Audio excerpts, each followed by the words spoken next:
Hi friends, రెండవ ప్రపంచ యుద్ధం ఆధారంగా చాలా సినిమాలు తెరకెక్కాయి. వాటిలో ఒకటి ఈ గోల్డ్ రన్ 2022లో రిలీజ్ అయింది. పోస్టర్ చూసి ఇదో రొటీన్ సినిమా అనుకున్నా.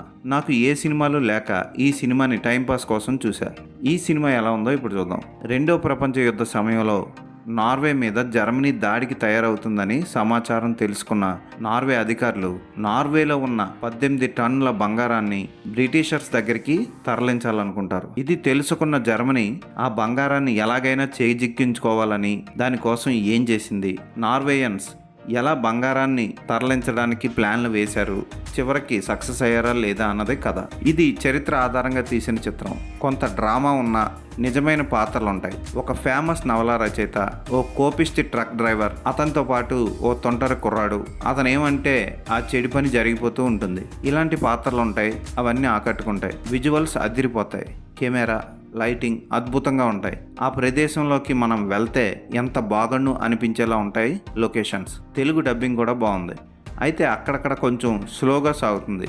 కానీ ఆఫీసర్ ఫ్రెడరిక్ హస్లండ్ పాత్ర చివరి వరకు ఒకే ఒక సంకల్పంతో గట్టిగా నిలబడుతుంది.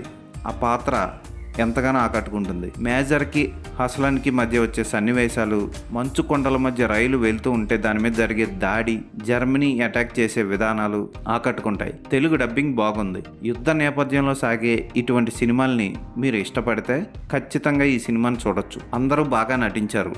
ఈ సినిమా మీరు కూడా చూసి మీ రివ్యూని కామెంట్లో రాయండి. మీరిచ్చే రేటింగ్ ఎంతో కామెంట్ బాక్స్లో మెన్షన్ చేయండి. ఈ సినిమాకి నేను ఇచ్చే రేటింగ్ 3.5/5.